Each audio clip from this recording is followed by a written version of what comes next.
আসসালামু আলাইকুম মালকিন। আমি আকাশ। আপনার ঘর সাফ করতে আর আপনার এই অহংকারী মনটা সাফ করতে দুটোতেই আমি ওস্তাদ। তা ইন্টারভিউ কি এখনই শুরু করবেন নাকি আমাকে সরাসরি রান্নাঘরের দখল নিতে বলবেন? তুই তুই আমার ঘর পরিষ্কার করবি? তোর তো চেহারা দেখে মনে হচ্ছে আয়নায় দাঁড়িয়ে সেলফি তুলতেই তোর দিন শেষ হবে। তুই জানিস আমার ঘর পরিষ্কার রাখতে হয়।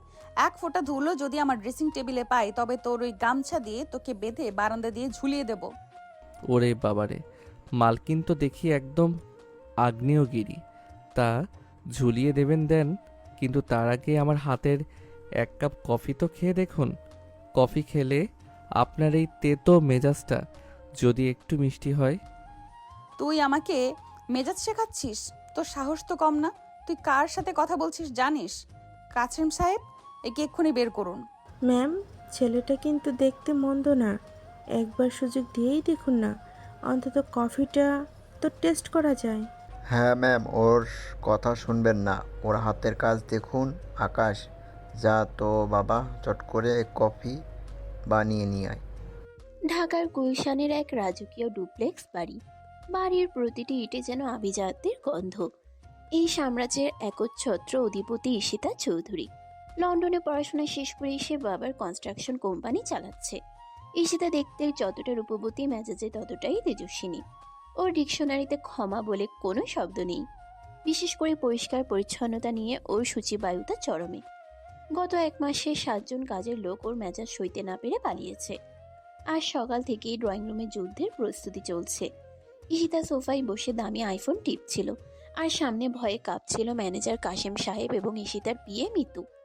ঈশিতা ফোনের স্ক্রিন থেকে চোখ না তুলে কড়া গলায় এক একজনকে হুকুম দিচ্ছিল। চলুন একটু শুনে আসি, তারপর আবার বর্তমানে আসছি। কাসেম সাহেব, আমি কি আপনাকে বলেছি না যে আমার একজন পারফেক্ট হাউস হেল্প দরকার? গত 3টা লোক যে এলো, তারা কি ঘর মোছে নাকি ফ্লোরে তেল লাগায়? কাল তো আমি প্রায় পিছলে পড়ে যাচ্ছিলাম। আপনি কি অন্ধদের ধরে এনে ইন্টারভিউ নিচ্ছেন? না না না ম্যাম, এবার যাকে এনেছি সে একদম আলাদা। নাম আকাশ, দেখতে শুনতে মার্শাল্লাহ হিরোর মতো, কিন্তু দাবি করে সে নাকি রান্নায় উস্তাদ আর ঘর পরিষ্কারে জাদুকর। এই যে বাইরে দাঁড়িয়ে আছে। ম্যাম, ছেলেটাকে দেখে তো মনে হয় না ও ঝাড়ু দিতে পারবে। ওর ভাবসাব তো দেখি কোনো র্যাম্প মডেলের মতো, চোখে মুখে এক অদ্ভুত তেরামি। আমি দেখেছি ওকে কিছুক্ষণ আগে। মিতু, তুই কি এখানে পাত্র দেখতে এসেছিস নাকি কাজ করতে? কাশেম সাহেব, ভেতরে পাঠান ওকে। যদি 10 সেকেন্ডের মধ্যে আমার মেজাজ খারাপ করে তবে ঘাড় ধরে গেটের বাইরে পাঠিয়ে দেবেন। ঠিক তখনই ড্রয়িং রুমে ঢুকলো আকাশ। পরনে একটা আসমানি রঙের ফতুয়া, নিচের লুঙ্গিটা বেশ কায়দা করে কাছা মারা, কাঁধে একটা গামছা। কিন্তু আশ্চর্যের বিষয় হলো আকাশের হাঁটা চলা বা চোখের দৃষ্টিতে কোনো ভয় বা দাসত্বের চিহ্ন নেই। সে সরাসরি ঈশিতার সামনে গিয়ে একগাল হেসে দাঁড়ালো। তারপরের কাহিনী তো শুনলেনি, এবার বর্তমানে আসি। সবার কথা শুনে কফি বানাতে গিয়ে 10 মিনিট পর আকাশ একটা ট্রে নিয়ে ফিরে এলো। কফি সুগন্ধে পুরো ড্রয়িং রুম মম করছে। ঈশিতা অনিচ্ছা সত্ত্বেও এক চুমুক দিল এবং ওর চোখ বড় বড় হয়ে গেল। ওর মেজাজ মুহূর্তে একটু ঠান্ডা হলো, কিন্তু ইগো তো অনেক বড়। ভালো লাগলেও স্বীকার তো করা যাবে না। ঈশিতা মুখ বাঁকিয়ে বলে, কফি তো ঠিক আছে, কিন্তু খুব একটা আহামরি কিছু না। চিনি একটু বেশি হয়েছে। তুই কি ভেবেছিস চিনি খাইয়ে আমাকে পটিয়ে ফেলবি? আকাশ মুচকি হেসে ঈশিতার খুব কাছে গিয়ে ঝুঁকে। চিনি বেশি দেইনি মালকিন, আপনার মেজাজটা বেশি তেতো তো, তাই ব্যালেন্স করতে একটু মিষ্টি বাড়িয়েছি। তা কাজটা কি আমার পাকা, নাকি আমি আবার ওই ডাস্টার হাতে নিয়ে আপনার টেবিলটা একটু ঘষে দেখাবো? ঈশিতা আকাশের এত কাছে আসা দেখে অস্বস্তিতে পিছিয়ে গিয়ে বলে, একদম দূরে দাঁড়িয়ে কথা বলবি। তুই আমাদের কাজের লোক, আমার বন্ধু না, ঠিক আছে? তোকে রাখলাম বেতন 10,000। আর শোন, তুই থাকবি নিচে স্টোর রুমের পাশের ঘরে। আমার পারমিশন ছাড়া দোতলায় উঠবি না। ঈশিতা চলে যায়। আকাশ কি ভেবে যেন একটা মুচকি হাসি দেয়। দুপুরের দিকে ঈশিতার বাবা মোজাম্মেল সাহেব আর মা শাইলা বেগম ডাইনিংয়ে বসে গল্প করছিলেন। সাথে ঈশিতার বান্ধবী শিলাও আছে। শিলা একটু বেশি দেমাগি আর আধুনিক। ও মাই গড ঈশিতা, এই ছেলেটা তোর নতুন কাজের লোক? এ তো দেখতে একদম সিনেমার হিরোর মতো। তুই কি ঘর মোছার জন্য এনেছিস নাকি রোমাঞ্চ করার জন্য? শিলা, তুই কি থামবি? ও শুধু কাজের লোক। আকাশ, এই আকাশ, এইদিকে আয়। জি মালকিন, কিছু বলবেন নাকি এই আপাকে এক গ্লাস তেঁতুলের শরবত বানিয়ে দেব? ওনার মুখটা দেখে মনে হচ্ছে ভেতরে অনেক টক জমে আছে। হোয়াট? তুই আমাকে অপমান করছিস ঈশিতা? তোর এই চাকর তো দেখি মুখে মুখে তর্ক করে। একে এক্ষুনি কান ধরে বের কর।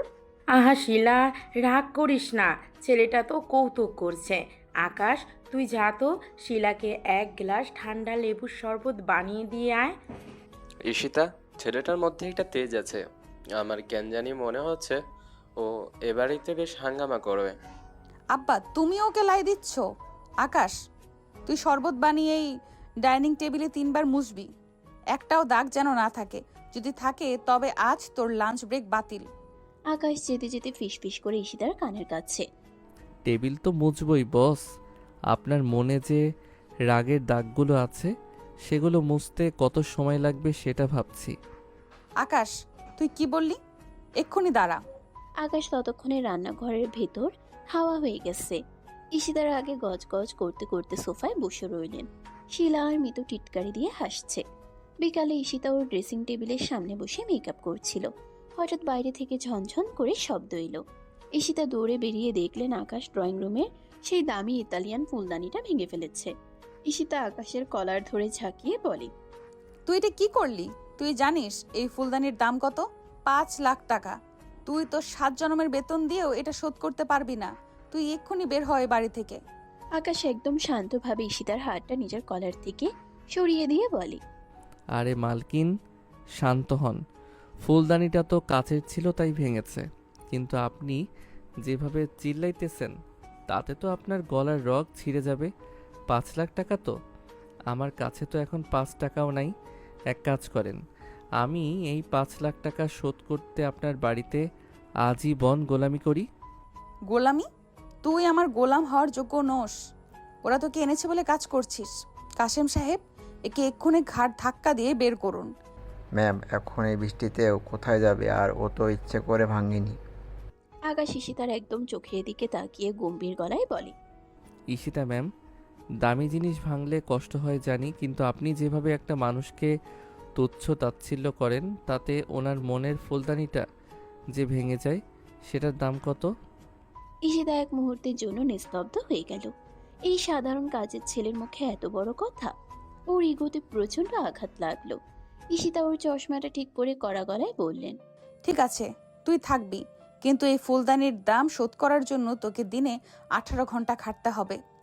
ঘাস কাটবো আর আপনার দিকে তাকাবো বস, দিনটা তো ভালোই কাটবে। আকাশ একটা বাক্য হাসি দেয়। ঈশিতা নিজের ঘরে গিয়ে দরজা ধারাম করে বন্ধ করে দেয়। পরদিন সকালে 7টা। গুলশানের এই বাড়ির বাগানে শিশির ভেজা ঘাসগুলো চিকচিক করছে। ঈশিতা বারান্দায় দাঁড়িয়ে কড়া 1 কাপ ব্ল্যাক কফি খাচ্ছে। ওর পরনে দামি সিল্কের বাথরোব। কিছুক্ষণ পর নিচে তাকিয়ে দেখলো আকাশ একটা পুরনো লুঙ্গি কাছা মেরে আরেকটা গেঞ্জি গায়ে দিয়ে কাছি হাতে ঘাস কাটছে। কিন্তু ঘাস কাটার চেয়েও বেশি সে গান গাইতে ব্যস্ত। ওরে নীল দরিয়া, আমায় দে রে দে ছাড়িয়া। সে কাঁচি দিয়ে ঘাস কাটার বদলে বাতাসের তলোয়ার চালানোর মতো ভঙ্গি করছে। ঈশিতা বারান্দা থেকে চিৎকার করে, কাল সকাল থেকে তুই বাগানের ঘাসও কাটবি। আকাশ, তুই কি এখানে কনসার্ট করতে এসেছিস? কালকের 5 লাখ টাকার ফুলদানির কথা মনে আছে তো? ঘাসগুলো যদি 1 ইঞ্চিও ছোট বড় হয় তবে তোকে দিয়ে আমি আজ দুপুরে সারা বাড়ির মেঝের টাইলস জিভ দিয়ে চাটাবো। আকাশ উপরে তাকিয়ে দাঁত বের করে হাসে। ওরে বাবারে, ঈশিতা মালকিন তো দেখি সকালেই বাঘিনী হয়ে গর্জন দিচ্ছে। আপনি নিচে নেমে আসেন না, আপনার পায়ের তলার ঘাসগুলো তো আপনার মতোই শক্ত হয়ে গেছে। একটু জল দেন বস, নয়তো কাঁচি ভাঙবে কিন্তু মন ভাঙবে না। ঈশিতা রাগে সিঁড়ি দিয়ে গট গট করে নিচে নেমে আসে। তুই আমাকে জ্ঞান দিচ্ছিস? তোর কত সাহস তুই আমার নাম ধরে ডাকিস? আমি ঈশিতা চৌধুরী, আর তুই আমার বাগানের ঘাস কাটার লোক। মনে রাখবি, তুই আমার পায়ের ধুলো হওয়ারও যোগ্য নোস। ঈশিতা যখন আকাশের সামনে এসে আঙ্গুল উঁচিয়ে বকা দিচ্ছিলেন, আকাশ হঠাৎ কাজ থামিয়ে সোজা হয়ে দাঁড়ালো। ওর ঘামে ভেজা কপাল আর তীক্ষ্ণ চোখের দৃষ্টি ঈশিতাকে এক মুহূর্তের জন্য থমকে দিল। আকাশ একটু ঝুঁকে ঈশিতার চোখের দিকে তাকিয়ে বলে, ধুলো তো সবাই মালকিন, আপনি দামি জুতো পরেন বলে ধুলো দেখতে পান না। আর নাম নাম তো মানুষ ডাকার জন্যই রাখে। আপনি যদি আমাকে আকাশ বলে ডাকতে পারেন তবে আমি কেন আপনাকে ঈশিতা বলবো না? সুন্দর নাম তো সুন্দর মানুষেরই হয়, কিন্তু আপনার মেজাজটা তো তিতা করল্লার জুস। তুই তুই আস্ত একটা জঙ্গলি। তোর গায়ের ঘামের গন্ধ, তুই আমার সামনে আসবি না। কাশেম সাহেব, একে ধরুন। ঠিক তখনই গেট দিয়ে সাদা রঙের একটা বিএমডব্লিউ গাড়ি ঢুকলো। গাড়ি থেকে নামলো আরমান। ঈশিতার কলেজের বন্ধু এবং ওর ব্যবসার পার্টনার হওয়ার জন্য বেশ পাগল। আরমান দেখতে বেশ হ্যান্ডসাম, কিন্তু ভেতরে প্রচণ্ড অহংকার। আরমান সানগ্লাসটা খুলে ঈশিতার কাছে এসে বলে, hello Ishita, good morning darling. কি ব্যাপার, এই সকালবেলায় গিয়ে ভূতটার সাথে কথা বলে মুড নষ্ট করছে কেন? ঈশিতা, তুমি জানো না আমি নোংরা একদম সহ্য করতে পারি না। চলো এখান থেকে। আকাশ আরমানের সামনে গিয়ে দাঁড়িয়ে গামছা দিয়ে ঘাম মুছতে মুছতে বলে, ও, আপনি সেই আরমান সাহেব যার কথা শুনি বাড়িতে ম্যামের পিছনে কুত্তার মতো ঘুরেন, কিন্তু ম্যাম পাত্তা দেয় না। হে হে। তা সাহেব, আপনার জুতোটা তো বেশ চকচকে, কিন্তু আপনার দামি পারফিউম দিয়েও আপনার ভেতরের পচা গন্ধটা ঢাকা যাচ্ছে না। আর ঈশিতা মাল কিন্তু আমার সাথেই কথা বলবেন, কারণ আমি ওনার ঘর আর মন দুটোই পরিষ্কার করি। আরমান রাগে আকাশকে ধাক্কা দিয়ে দেয়। এই ছোট্ট লোক, তোর সাহস কত তুই আমার সামনে দাঁড়িয়ে কথা বলিস? ঈশিতা, এই চাকুটাকে এখনই বের করো, না হলে আমি কিন্তু তোমার বাবার কাছে কমপ্লেন করব। ঈশিতা আরমানকে শান্ত করতে গিয়ে আকাশকে কড়া গলায় বলে, আকাশ, তুই আরমান সাহেবের পায়ে ধরে মাফ চা এক্ষুনি। তুই জানিস উনি কে? উনি আমাদের কোম্পানির ইনভেস্টর হতে যাচ্ছেন। পায়ে ধরবো? তা ধরতে পারি, যদি সাহেব স্বীকার করেন যে ওনার পায়ের মোজায় একটা ফুটো আছে। আমি তো মালি মানুষ, নিচের দিকেই বেশি তাকাই। সে আরমানের দিকে তাকিয়ে চোখ টিপল। আরমান নিজের পা লুকিয়ে নিয়ে অপ্রস্তুত হয়ে বলে, ঈশিতা, দেখেছো ও আমাকে হিউমিলিয়েট করছে। আমি আজই এই বাড়ির কন্ট্যাক্ট ক্যান্সেল করব। ঈশিতা আরমানের হাত ধরে। আরে আরমান, রাগ করো না, ও একটা পাগল। আকাশ, তুই এক্ষুনি এখান থেকে যা। তোকে আজ দুপুরে লাঞ্চ দেওয়া হবে না, এটা তোর শাস্তি। আকাশ শীষ দিতে দিতে চলে গেল। ঈশিতার মা শাইলা বেগম আর বাবা মোজাম্মেল সাহেব তখন ডাইনিংয়ে নাস্তা করতে বসেছেন। ঈশিতার ছোট বোন অন্তরা, যে কলেজে পড়ে, সে আকাশকে বেশ পছন্দ করে ফেলেছে ওর দুষ্টুমি আর চটপটে স্বভাবের জন্য। অন্তরা নাস্তা খেতে খেতে বলে, মা, আমাদের নতুন কাজের ছেলেটা কিন্তু দারুণ। ও আমাকে সকালে একটা ফানি জোক শুনিয়েছে। ওর নাম আকাশ না হয়ে স্মাইল কিং হওয়া উচিত ছিল। হ্যাঁ, ছেলেটার বুদ্ধি আছে ঈশিতা, তো রেগেই আগুন। কিন্তু আকাশ যেভাবে ওকে পাল্টা জবাব দেয়, তাতে ঈশিতার ইগোটা একটু হলেও ধাক্কা খাচ্ছে। কিন্তু আরমান তো ওকে দু চোখে দেখতে পারছে না। আর সকালে বাগানে যা হলো, তাতে আরমান যদি রাগ করে ইনভেস্টমেন্ট তুলে নেয় তবে আমাদের লস হবে। ঈশিতা তো বিজনেস ছাড়া কিচ্ছু বোঝে না। ডাইনিং টেবিলের পাশে আকাশ তখন সবার জন্য চা নিয়ে এলো। ঈশিতা আর আরমানও ভিতরে ঢুকলেন। ঈশিতা তখনও রেগে গজগজ করছেন। ঈশিতা টেবিলে সজোরে চড় মারে। আকাশ, তুই এখানে কেন এসেছিস? আমি তোকে রান্নাঘরে থাকতে বলেছি না? আরমান সাহেবের চায়ে যেন এক ফোঁটাও চিনি না থাকে, ওনার সুগার প্রবলেম আছে। আকাশ চা দিতে দিতে আরমানের দিকে তাকিয়ে বলে, সুগার প্রবলেম নাকি মনের প্রবলেম সাহেব? আর এই নিন ঈশিতা মালকিন আপনার চা। এতে আমি একটু বেশি আদা দিয়েছি। আপনার এই যে সারাক্ষণ চিল্লাইতে চিল্লাইতে গলা বসে যায়, ওটার জন্য খুব দরকার। আরমান চায়ে চুমুক দিয়ে থুতু করে ফেলে দিয়ে বলে, ইয়াক, এটা কি? এতে লবণ দেওয়া? ঈশিতা, তোমার চাকর আমাকে মারতে চায়। ওরে বাবা, ভুল হয়ে গেছে। আসলে সাহেবের মুখে এত তিতা কথা যে আমি ভেবেছি লবণ দিলে বোধহয় ব্যালেন্স হবে। ঈশিতা মালকিন, আপনি চোখে দেখুন তো আপনারটা কেমন হয়েছে। ঈশিতা চায়ের কাপটা আকাশের দিকে ছুঁড়ে মারতে চাইল, কিন্তু আকাশ সরে গেল। আকাশ, তুই এক্ষুনি স্টোর রুমে যা। তোকে আমি আজ 100 বার কান ধরে উদ্বস করাবো। তুই আমার গেস্টকে অপমান করছিস। আরমান দাঁড়িয়ে ওঠে। ঈশিতা, আমি চলে যাচ্ছি। যেদিন এই জঙ্গলিটা এই বাড়ি থেকে বিদায় নেবে সেদিন আমি আবার আসবো। Good bye. আরমান রাগ করে চলে গেল। ঈশিতা আকাশের দিকে তাকিয়ে খুনের নেশায় তেড়ে এলো। ওর চশমাটার আগে কাঁপছিল। ঈশিতা আকাশের কলার ধরে ওর মুখের একদম কাছে গিয়ে বলে, তুই কি চাস আমার বিজনেসটা ডুবে যাক? তুই কেন ওকে অপমান করলি? তুই কি জানিস তুই কে? তুই এই বাড়ির একটা আবর্জনা।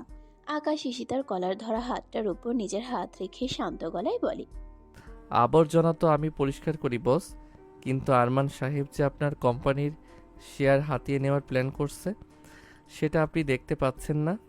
আপনি তো শুধু টাকা দেখেন, মানুষ চেনেন না।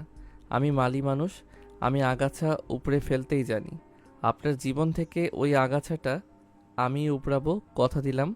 ঈশিতা এক মুহূর্তের জন্য নিস্তব্ধ হয়ে গেল। আকাশের গলার স্বর আর চোখের গভীরতা ওকে কাঁপিয়ে দিল। সে হাতটা সরিয়ে নিল। ড্রয়িং রুমে অন্তরা আর মোজাম্মেল সাহেব চুপচাপ এই দৃশ্য দেখছিলেন। ঈশিতা কোনো কথা না বলে নিজের রুমে দৌড়ে চলে গেল। ওর মনে হলো এই সাধারণ কাজের ছেলেটা ওর ভিতরে এক অদ্ভুত অস্বস্তি তৈরি করছে। আকাশ ভাই, আপনি তো দেখি বাঘিনীকে বিড়াল বানিয়ে দিলেন। আরে অন্তরা আপা, বাঘিনী তো রাখলেই সুন্দর, বিড়াল হলে তো আর শাসন করা যাবে না। চলেন এবার আপনার কলেজের ব্যাগটা গুছিয়ে দেই। ঈশিতা ওর রুমে গিয়ে আয়নার সামনে দাঁড়ালেন।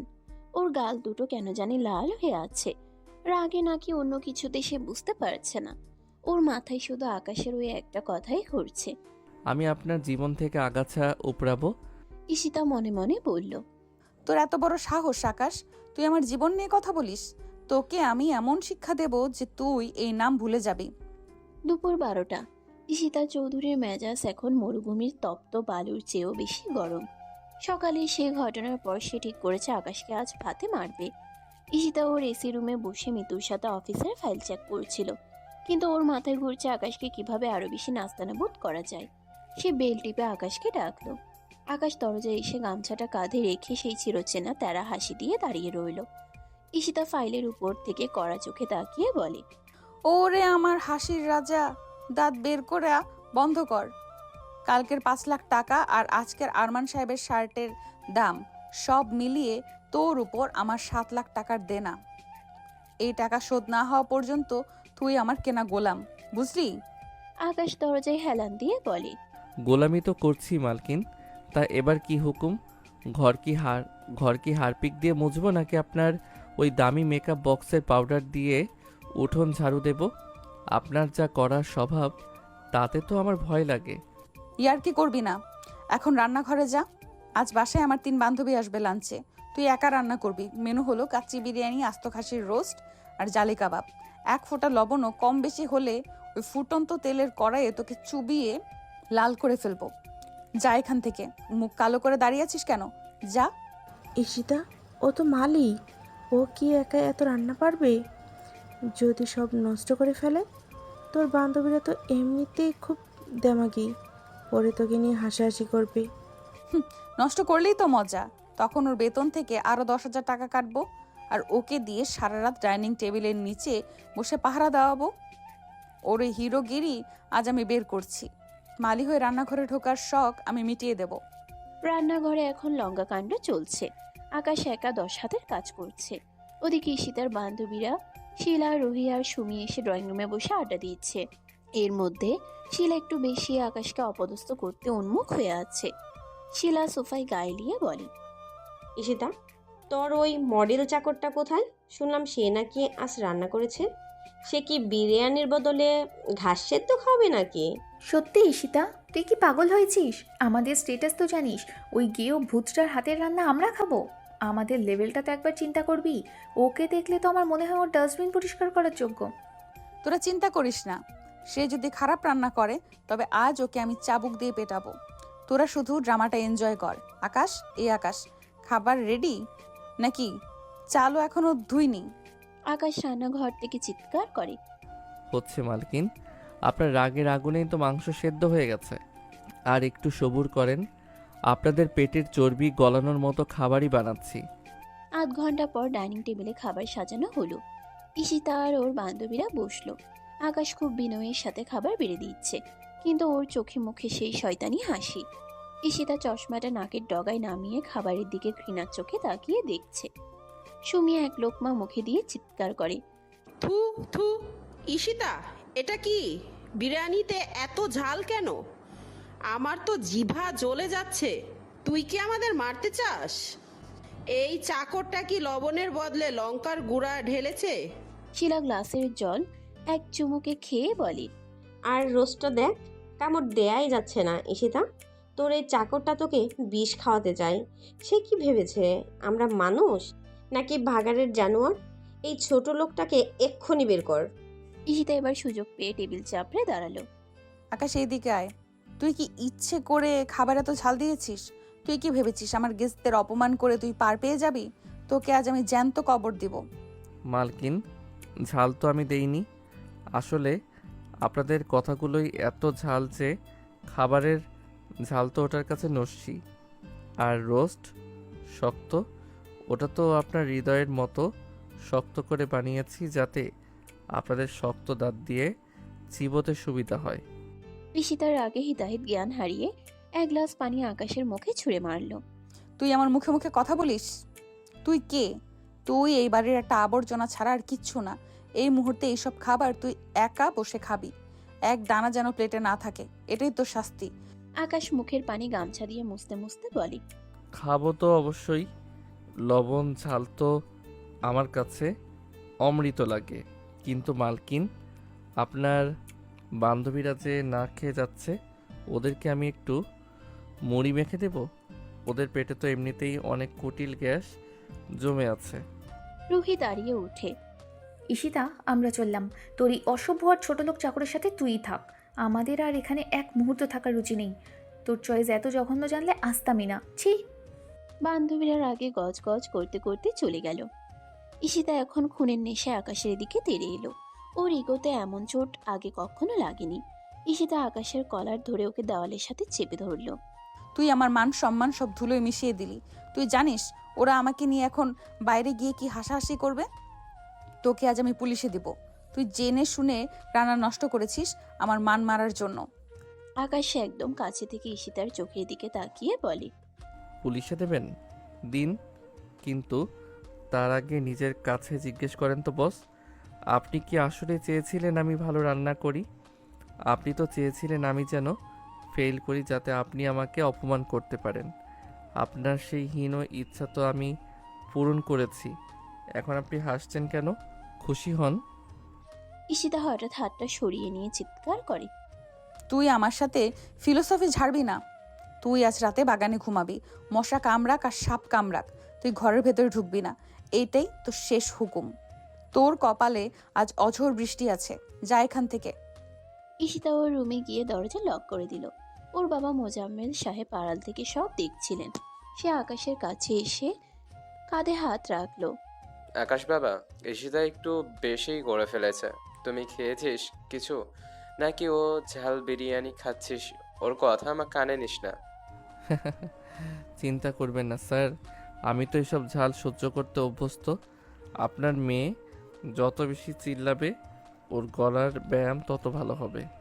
আমি আছি তো, ওর ওই একদমই আমি ছোট করব। রাত 2টা, বাইরে প্রচণ্ড বৃষ্টি আর বজ্রপাত শুরু হয়েছে। ঈশিতা ওর এসি রুমে কম্বল মুড়ি দিয়ে ঘুমানোর চেষ্টা করছে, কিন্তু ওর কানে বাজছে আকাশের ওই কথাটা। আপনি তো চেয়েছিলেন আমি যেন ফেল করি। হঠাৎ করে একটা বিকট আওয়াজে বিদ্যুৎ চমকালো। ঈশিতা ছোটবেলা থেকেই বজ্রপাতে প্রচণ্ড ভয় পায়। সে বারান্দার দিকে তাকাতেই দেখলো আকাশ বাগানের সেই ছোট প্লাস্টিকের শেডটার নিচে গুটিসুটি মেরে বসে ভিজছে। মরুকা ওখানে। ওর যা তেজ, একটু ঠান্ডা হওয়া দরকার। কিন্তু যদি ওর কিছু হয়ে যায়, আব্বা তো আমাকে আস্ত রাখবে না। না না, সে আস্ত একটা শয়তান। ওর কিছু হবে না। সে তো ইচ্ছে করেই ওভাবে বসে আছে যাতে আমার দয়া হয়। আমি অত বোকা না। কিন্তু বজ্রপাতের তীব্রতা বাড়তে ঈশিতার ভয় চরমে উঠল। সে কোনো মতে তোয়ালে জড়িয়ে নিচে নেমে এলো। মেইন গেট খুলে দেখলো আকাশ কাঁপছে, কিন্তু ওর মুখে সেই তেরা হাসিটা তখনও লেগে আছে। এই এই ভেতরে আয়। ড্রয়িং রুমের কোনায় কুকুরটার মতো শুয়ে থাকবি। তোর যা অবস্থা তাতে কাল সকালে তোকে হসপিটালে নিতে হলে আমার আরও টাকা খরচ হবে। যা ভেতরে, একদম আমার সোফায় বসবি না। আকাশ কাঁপতে কাঁপতে উঠে দাঁড়িয়ে বলে, ও মা, মালকিনের মনে কি তবে মায়া হলো, নাকি বজ্রপাতের শব্দে ভয় পেয়ে আমাকে পাহারা দেওয়ার জন্য ডাকতে এসেছেন? চুপ কর, একদম আমার সামনে আসবি না। তো শরীর থেকে পানি পড়ে, আমার দামি কার্পেট নষ্ট হচ্ছে। ওই কোনায় গিয়ে বস। একটা শব্দ করলে আমি তোকে আবার কলার ধরে বাইরে বের করে দেব। একদম দেওয়াল ঘেঁষে বসবি। আকাশ ভিজে গেঞ্জিটা খুলে ড্রয়িং রুমের মেঝেতে বসে পড়ে। ঠিক আছে বস, কার্পেট তো আপনার কলিজার চেয়েও দামি, ওটা আমি নষ্ট হতে দেব না। আপনি গিয়ে শান্তিতে ঘুমান। আমি বরং এখানে বসে বসে ভাবি কাল সকালে আপনার জন্য কি জঘন্য ব্রেকফাস্ট বানানো যায়। কাল সকালে তুই কিচ্ছু বানাবি না। তুই কাল থেকে বাড়ির কুকুরের ঘর সাফ করবি। এইটাই তোর নতুন কাজ। তোর যোগ্য জায়গা ওইটাই। কুত্তার সাথে থাকবি তুই। ঈশিতা গটগট করে উপরে চলে গেল। আকাশ অন্ধকার ড্রয়িং রুমে বসে হাসতে লাগলো। সে জানে ঈশিতার রাগের দেওয়ালে ফাটল ধরাতে ওর এই বৃষ্টিতে নিচে নেমে আসাই যথেষ্ট। ঈশিতা ওর রুমে গিয়ে নিজের উপরই বিরক্ত হলো। কেন সে আকাশকে ভেতরে আনলো? ওর ঘৃণা কেন এত দুর্বল হয়ে যাচ্ছে? ঈশিতা শপথ করলো কাল সে আকাশকে এমন একটা জঘন্য কাজে লাগাবে যা সে স্বপ্নেও ভাবেনি। সকাল 8টা। ঈশিতা চৌধুরীর মেজাজ আজ আরও গরম। কাল রাতের ওই বৃষ্টির ঘটনায় তার নিজের উপরই রাগ হচ্ছে। কেন সে আকাশকে ভেতরে আনলো? কেন তার মনে একটু দয়া হলো? এইসব চিন্তা করতে করতে সে ঠিক করলো আজ আকাশকে অফিসের বদলে কেন সে আকাশকে ভেতরে আনলো? কেন তার মনে একটু দয়া হলো?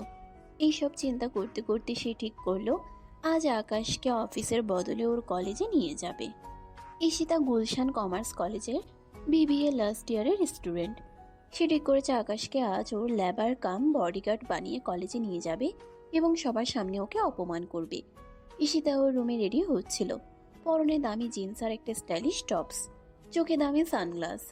সে আয়নার সামনে দাঁড়িয়ে নিজের মেকআপ ঠিক করতে করতে ভাবল আজ আকাশকে এমন একটা অবস্থায় ফেলবে যে ও কলেজের গেট দিয়েই পালাতে চাইবে। মিতু, ওই চাকরটাকে ডাক। ওকে আজ আমার সাথে কলেজে যেতে হবে। আর শোন, ওকে বলবি ওই ওর নোংরা গামছা যেন সামনে না নেয়। কলেজের গেটে ওটা দেখলে আমার প্রেস্টিজ পাংচার হয়ে যাবে। ম্যাম, আকাশ তো ড্রয়িং রুমের মেঝেতেই ঘুমিয়ে আছে। ওর শরীরটা মনে হয় কালকের বৃষ্টিতে একটু খারাপ হয়ে গেছে। ও কাঁপছে। কাঁপছে? নাটক করছে? ও আমার মায়া বাড়ানোর জন্য? ওকে বল যদি 10 মিনিটের মধ্যে রেডি না হয় তবে আমি ওকে চাবুক দিয়ে পিটিয়ে কলেজে নিয়ে যাব। যা। আকাশ ভেতর থেকে সবই শুনল। সে কথা না বাড়িয়ে ঈশিতার গাড়িতে উঠল সাথে।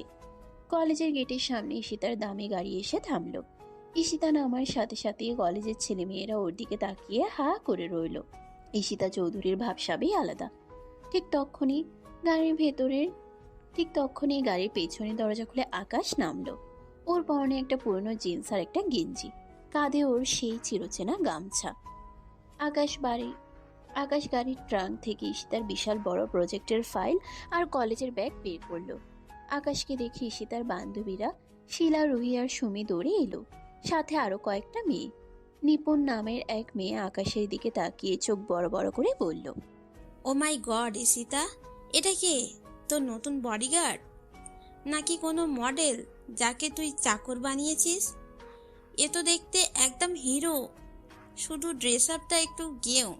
সত্যি ঈশিতা, তুই কি পাগল হয়েছিস? আমাদের কলেজের গেটে এই ছোট লোক চাকরটা কিনেছিস কেন? ও কি আমাদের লেভেলের? ওকে দেখলে তোমার ঘেন্না হয়।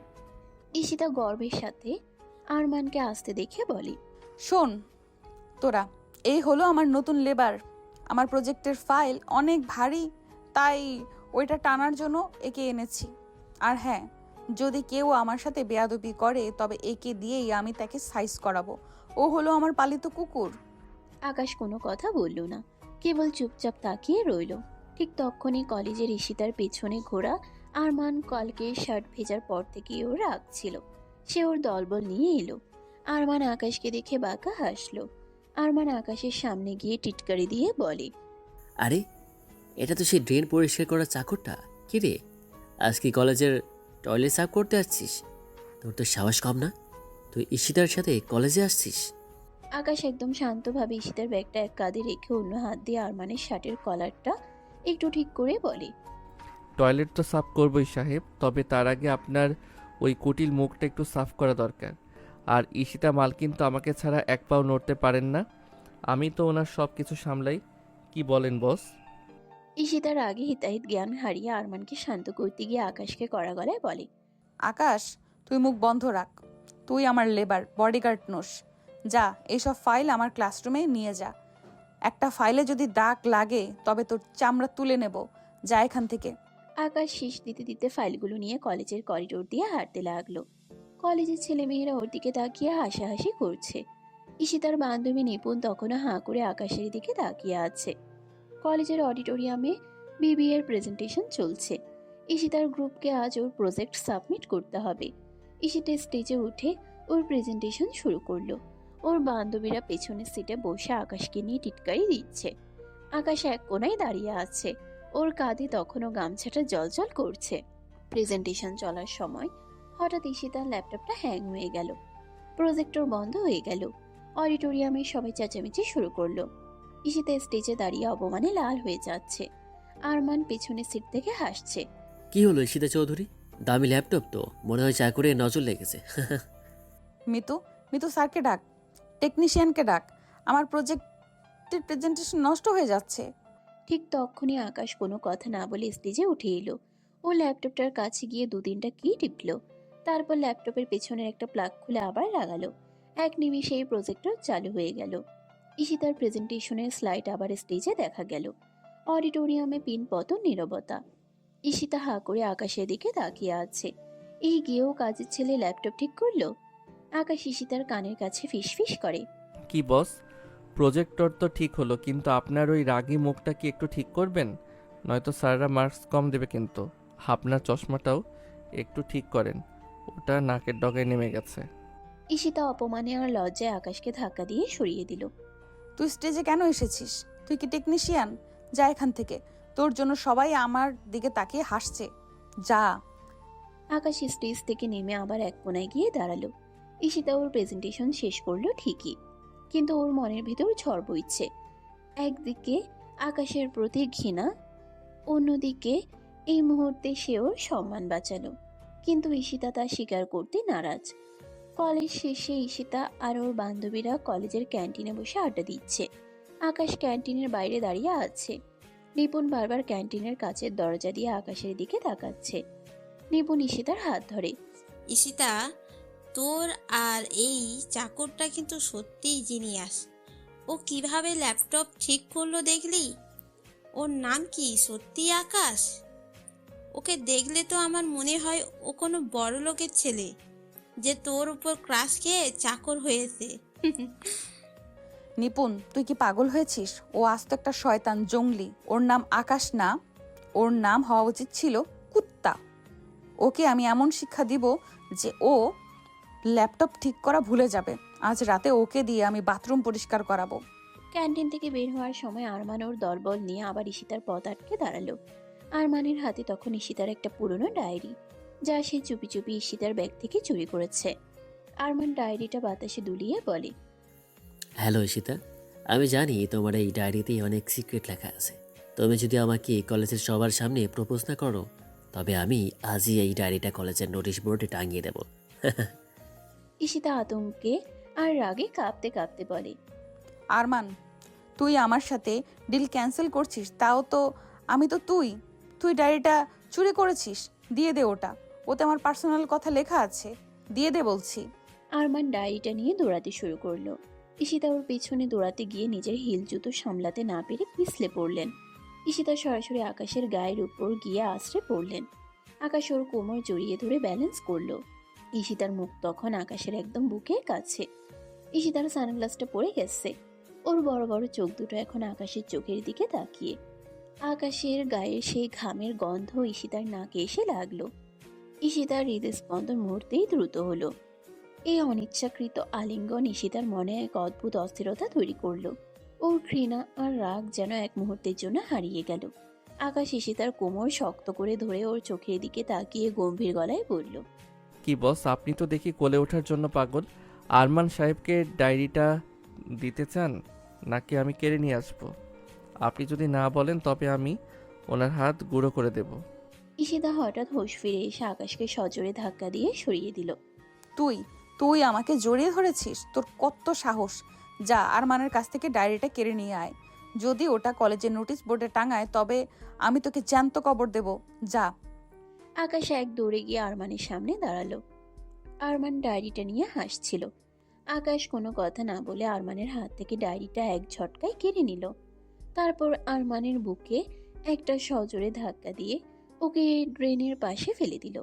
আকাশ আরমানের দিকে তাকিয়ে কড়া গলায় বলল, সাহেব, ডায়েরিটা তো আপনি চুরি করেছেন, কিন্তু আপনার ছোট লোক মেয়ে তো কেউ চুরি করতে পারবে না। ঈশিতা চৌধুরী হলেন আমার বস, ওনার ডায়েরি নিয়ে খেলা করবেন না। আর যদি কখনো ওনার সামনে আসেন তবে আমি আপনাকে এই ড্রেনে চুবিয়ে রাখবো। আকাশ ডায়েরিটা হাতে নিয়ে ঈশিতার কাছে ফিরে এলো। ও ডায়েরিটা ঈশিতার দিকে বাড়িয়ে দিয়ে বলল, এই নিন বস, আপনার সিক্রেট। এখন কি একটু হাসবেন নাকি আবার আমাকে চাবুক দিয়ে পেটাবেন? ঈশিতা ডায়েরিটা কেড়ে নিয়ে রাগে ফেটে পড়লেন। তুই আমার ডায়েরিতে হাত দিয়েছিস? তুই কি জানিস ওতে কি লেখা আছে? তোর মতন ছোট লোক ওই ডায়েরিতে হাত দেওয়ার যোগ্য নোস। মিতু, গাড়ি স্টার্ট দে। আমি আজই এই চাকরটাকে পুলিশে দেব। ঈশিতা গটগট করে গাড়িতে গিয়ে বসলো। আকাশ ওর পিছে পিছে গাড়িতে উঠল।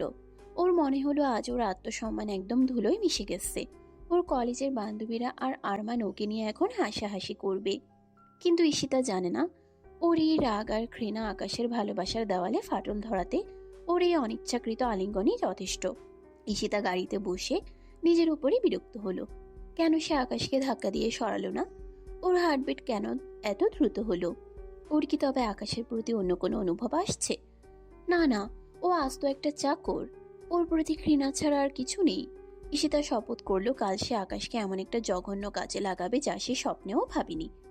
কলেজ থেকে ফেরার পর ঈশিতার মেজাজ এখন ফুটন্ত কড়াইয়ের তেলের মতো। একদিকে আরমানের অপমান, অন্যদিকে আকাশের ওই অনিচ্ছাকৃত আলিঙ্গন, সব মিলিয়ে সে নিজের উপরই বিরক্ত। ঈশিতা ড্রয়িং রুমে ঢুকে সোফায় ব্যাগটা ছুঁড়ে মারল। আকাশ পেছনে ফাইলগুলো নিয়ে শান্তভাবে দাঁড়িয়ে আছে, মুখে সেই বাঁকা হাসি। ঈশিতা আকাশের দিকে তর্জনী উঁচিয়ে বলে, তুই আজ যা করেছিস তার জন্য তোকে আমি জ্যান্ত পুঁতে ফেলবো। আমার ডায়েরিতে হাত দিয়েছিস, আমার কোমর জড়িয়ে ধরেছিস, তোর সাহস তো হিমালয় ছাড়িয়ে গেছে। আরে মালকিন, আপনি তো তখন পটল তোলার মতো উল্টো পড়েছিলেন। আমি না ধরলে তো আপনার ওই দামি নাকটা চ্যাপটা হয়ে যেত। আর আপনি তো বললেন ডায়েরি আনতে, তখন তো প্লাস্টিক সার্জারি করতে আরও 10 লাখ লাগতো। আমি তো আপনার টাকা বাঁচালাম। চুপ কর, একদম চুপ। কাশেম সাহেব, একে নিয়ে যান। আজ রাতে ও কুকুরের ঘরে শোবে। মোজাম্মেল সাহেব সিঁড়ি দিয়ে নামতে নামতে গম্ভীর গলায় বলে, থামো ঈশিতা, অনেক হয়েছে। আমি সব শুনেছি। আকাশ আজ যা করেছে সেটা কোনো কাজের ছেলে না, একজন দায়িত্ববান মানুষ করতে পারে। ঈশিতার বাবা মোজাম্মেল সাহেবকে আজ খুব শক্ত মনে হচ্ছে। ওনার পাশে ঈশিতার মা শাইলা বেগমও দাঁড়িয়ে আছেন। ওনারা দুজনে মিলে মনে হয় কোনো গোপন সিদ্ধান্ত নিয়েছেন। ঈশিতা, তোর মেজাজ আর তোর এই ইগো স্বভাবের জন্য কোনো ভালো ঘরের ছেলে তোকে বিয়ে করবে না। আর আরমান যে কি চিজ সেটা আজ প্রমাণ হয়ে গেছে। আমার কোম্পানির ভবিষ্যৎ আর তোর নিরাপত্তার জন্য আমি ঠিক করেছি আকাশের সাথেই তোর বিয়ে হবে আজ রাতেই। হোয়াট? আব্বা, তুমি কি পাগল হয়ে গেছো? এই লুঙ্গি পরা কাজের ছেলের সাথে আমার বিয়ে? যে আমার ঘর ঝাড়ু দেয় সে আমার বর হবে? কখনো না। আমি বিষ খাবো তবু এই জঙ্গলিকে বিয়ে করব না। আরে বড় সাহেব, আমার তো ঘরবাড়ি নেই, মা বাবা নেই, আমি একা মানুষ। মালকিন তো আমাকে চিবিয়ে খেয়ে ফেলবে। আমার জীবনটাকে এভাবে তেজপাতা করে দেবেন? না বাবা আকাশ, তুই ছাড়া আমার এই পাগলি মেয়েকে কেউ সামলাতে পারবে না। আমরা তোকে আমাদের ছেলের মতোই দেখি, তুই রাজি হয়ে যা। আকাশ হা হয়ে যায়। ঈশিতা চিৎকার করে বাড়ি মাথায় তুলছে। আমি মানবো না। মৃত পুলিশ ডাক। আব্বা আমাকে কিডন্যাপ করছে। ও মরে গেলেও আমি ওর বউ হব না। কিন্তু মোজাম্মেল সাহেবের জেদের কাছে ঈশিতার চিৎকার টিকল না। ঈশিতার ফোন কেড়ে নেওয়া হলো, ওকে রুমে আটকে রাখা হলো। রাত 10টার দিকে কাজী ডেকে ঘরোয়াভাবে বিয়ের আয়োজন করা হলো। ঈশিতা লাল বেনারসি পরে রাগে কাঁপছিল। মনে হচ্ছিল এক্ষুনি কাউকে খুন করবে। আর আকাশ একটা পুরনো শেরওয়ানি, যা মোজাম্মেল সাহেব দিয়েছেন, পরে ভেবাচিকা খেয়ে বসে আছে। বাবা আকাশ, বলো আলহামদুলিল্লাহ কবুল। আকাশ ঈশিতার দিকে এক পলক তাকিয়ে ফিসফিস করে, কবুল তো বলছি হুজুর, কিন্তু আমার বিমার টাকাটা যেন রেডি থাকে।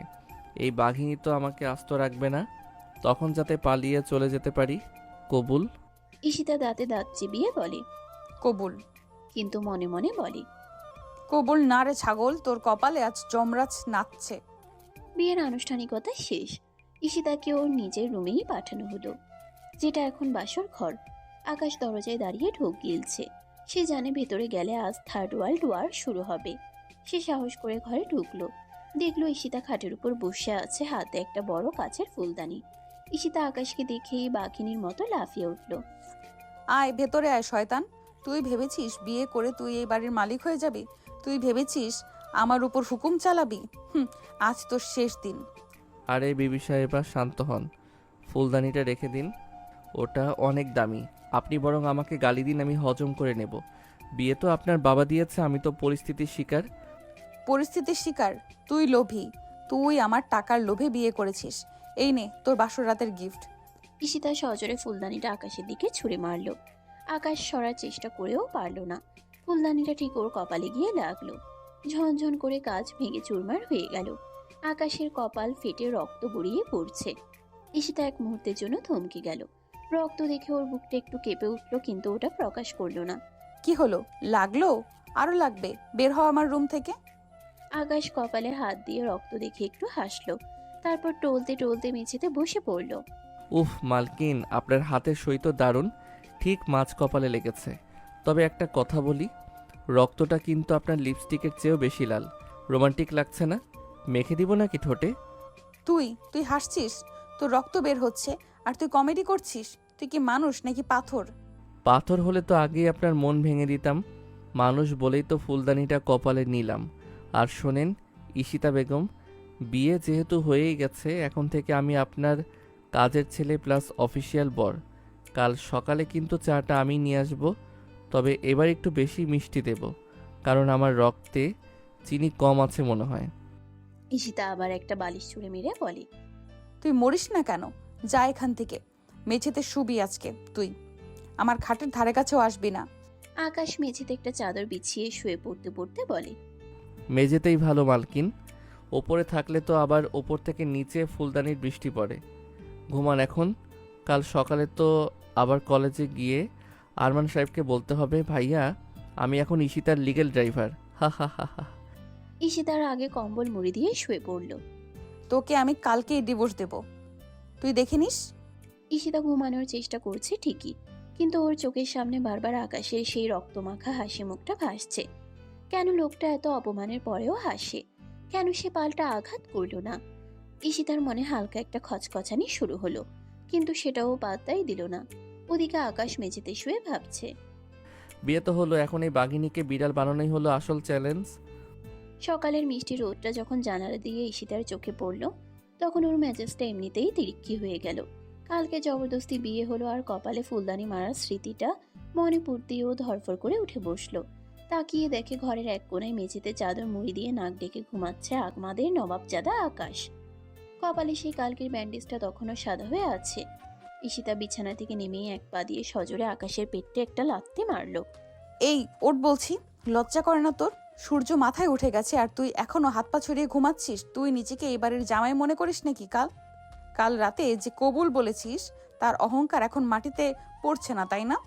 তুই এই বাড়ির 24 ঘন্টার কেনা গোলাম, বুঝলি? ওঠ। ওরে বাবারে, ভূমিকম্প হলো নাকি? নাকি মালকিন আবার ফুলদানি ছুঁড়ে মারলেন? আকাশ ঘুমের ঘোরে লাফিয়ে উঠে বসে। সে চোখ কসলাতে কসলাতে ঈশিতার দিকে তাকিয়ে একগাল হাসল। শুভ সকাল বিবি সাহেবা। তা বাসরাতের পর সকালে কি লাথি দিয়ে বরণ করার নতুন কোনো নিয়ম চালু করলেন?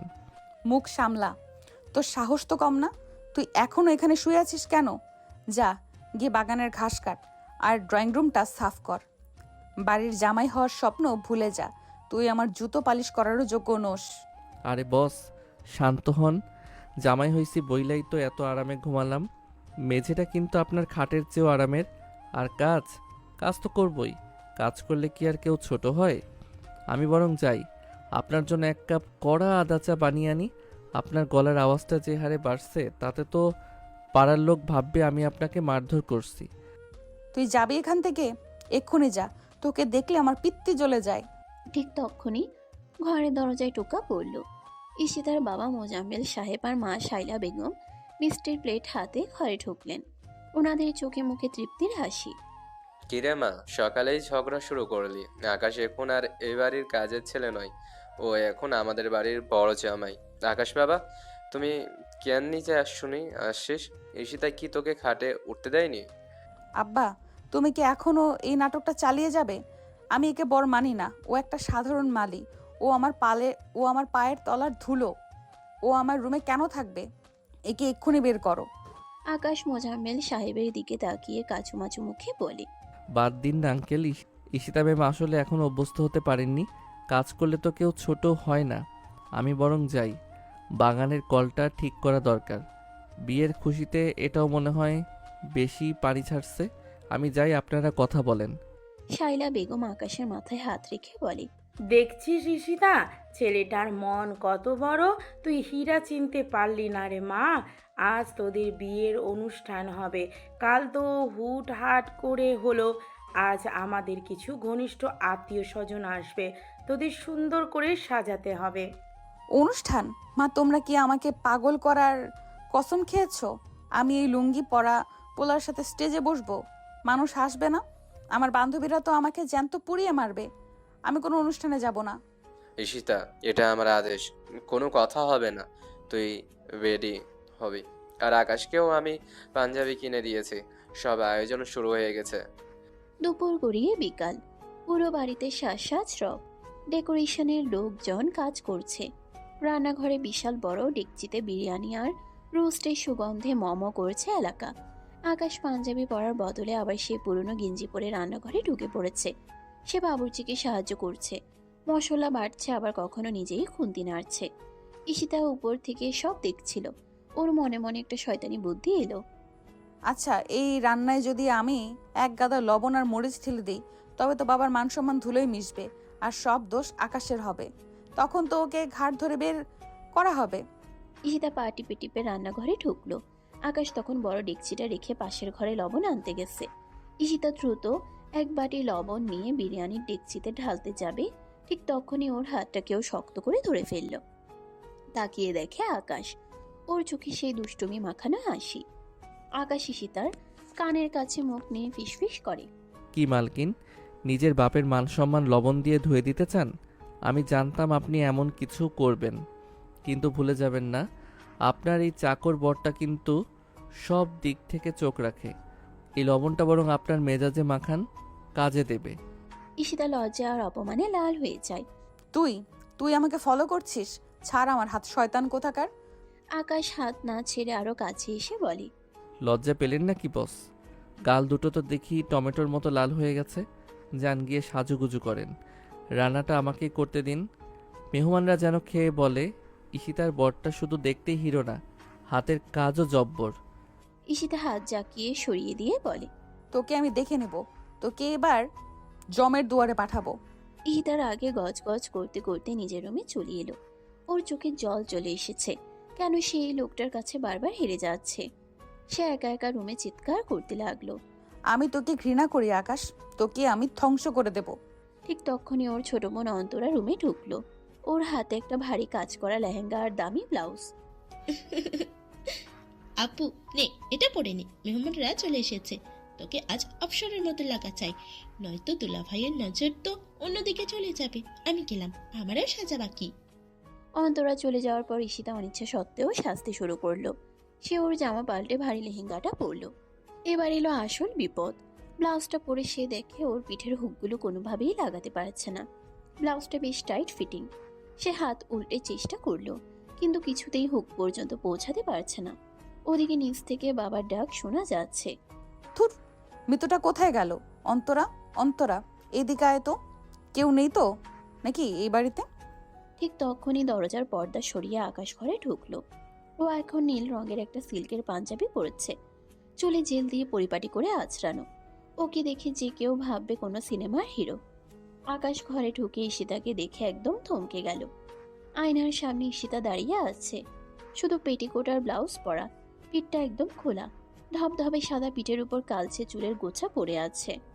ঈশিতার শরীরের ভাঁজ দেখে আকাশের হার্টবিট এক মুহূর্তের জন্য থমকে গেল। ওর সারা শরীরে যেন বিদ্যুৎ খেলে গেল।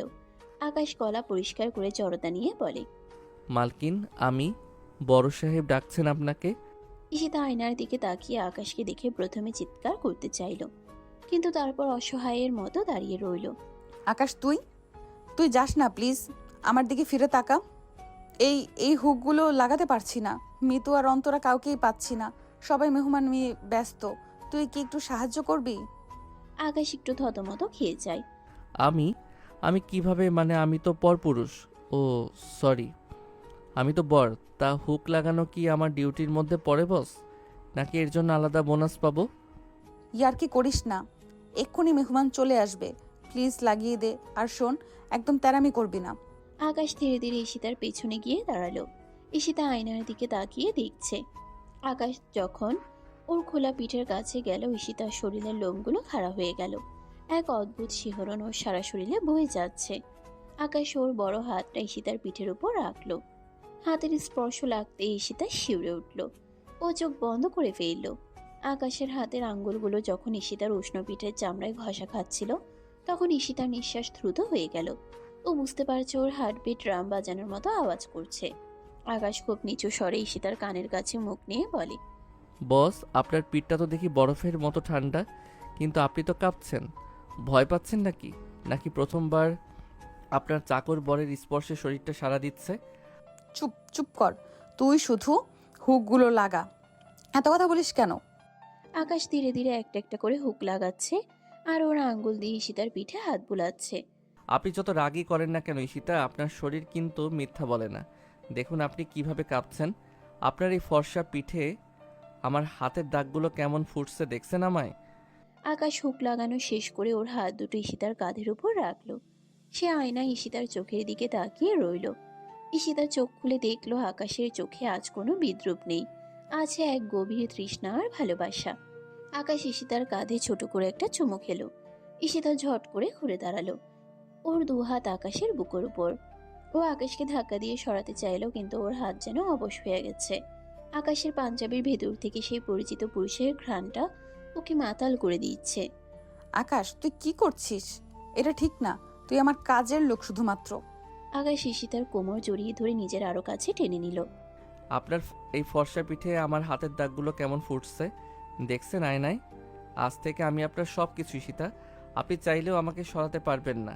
এই যে আপনার হার্টবিট এখন পাগলের মতো ডাকছে আমাকে, এটা কি শুনতে পাচ্ছেন না?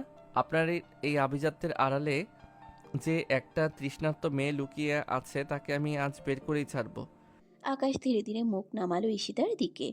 ঈশিতা চোখ বুঝে ফেলল, ও যেন এক মায়াবী ঘোরের মধ্যে হারিয়ে যাচ্ছে। ও জানতো ও আকাশকে ঘৃণা করে, কিন্তু এই মুহূর্তে ওই ঘৃণাটা যেন কোথাও মিলিয়ে গেছে। আকাশে ঠোঁট যখন ঈশিতার গলার কাছে স্পর্শ করলো, ঈশিতা অস্ফুট এক শব্দ করে আকাশের পাঞ্জাবিটা খামচে ধরল।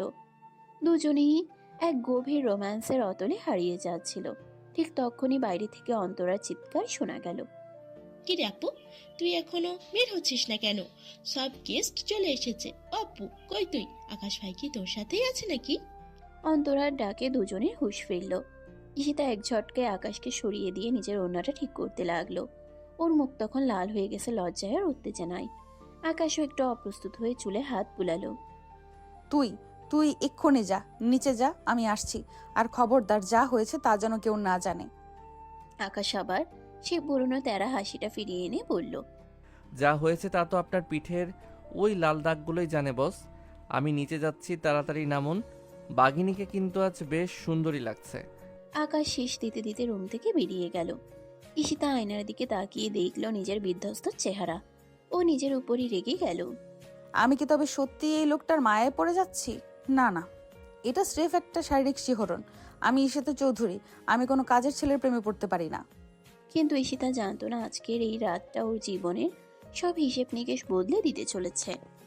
বিকেলের হলদে রোদটা মরে গিয়ে এখন সন্ধ্যা নেমেছে। গুলশানের চৌধুরী ভিলা এখন আলোয় ঝলমল করছে। বসার ঘরে দামি দামি সোফায় বসে আছেন ঈশিতার আত্মীয় স্বজন আর ধনাঢ্য ব্যবসায়ীরা। টেবিলে থরে থরে সাজানো কাবাব, সামোসা আর দামি সব মিষ্টি। সবাই হালকা নাস্তা পানি করছে আর নিচু স্বরে কানাঘুষা করছে। হুট করে কাল রাতে ঈশিতার বিয়ে হয়ে গেল কিভাবে? ঈশিতা একটা গাঢ় নীল রঙের লেহেঙ্গা পরে সিঁড়ি দিয়ে নামছে। ওর চেহারায় আভিজাত্য থাকলেও ভেতরের মেজাজটা আগ্নেয়গিরির মতো। ঠিক ওর পেছনেই আকাশ। নীল রঙের পাঞ্জাবি তোকে চেনাই যাচ্ছে না, যেন কোনো রাজপুত্র ভুল করে ওই বাড়িতে ঢুকে পড়েছে। মোজাম্মেল সাহেব গলা পরিষ্কার করে সবার উদ্দেশ্যে বললে, ভাই সাহেবরা, একটু মনোযোগ দিন। আপনাদের সবাইকে হুট করে ডেকেছি কারণ কাল রাতেই আমার মেয়ে ঈশিতার বিয়ে হয়ে গেছে। আরে এই যে আমার পাশে দাঁড়িয়ে আছে আকাশ, সে আমার জামাই। এখন থেকে এই বাড়ির এবং আমার ব্যবসার বড় একটা অংশ সে সামলাবে। মোজাম্মেল সাহেব গলা পরিষ্কার করে সবার উদ্দেশ্যে বলে। পুরো ঘর যেন এক মুহূর্তের জন্য থমকে গেল। তারপর শুরু হলো গুঞ্জন। ঈশিতার বান্ধবী শিলা, রুহি আর সুমি এক কোণে দাঁড়িয়ে কফি খাচ্ছিল। তারা হু হু করে হেসে উঠল। শিলা কাপটা টেবিলে রেখে এগিয়ে এসে বলে, ও মাই গড আঙ্কেল, আপনি কি যোগ করছেন? এই ছেলেটা তো আপনার বাগানের মালি ছিল। কালও দেখলাম গামছা কাঁধে ঘাস কাটছে। ঈশিতা, তোর চয়েস কি এতটাই নিচে নেমে গেল যে শেষ পর্যন্ত এই ঝাড়ুদারকে বর বানাতে হলো? আরে শিলা, তুই বুঝছিস না, ঈশিতার হয়তো ইদানিং অর্গানিক সবজির শখ হয়েছে, তাই মালিকে ঘরে তুলে নিয়েছে। কি রে ঈশিতা, বাসর রাতে কি ও তোকে গোলাপ ফুলের বদলে লাউ কুমড়ো গিফট করেছে?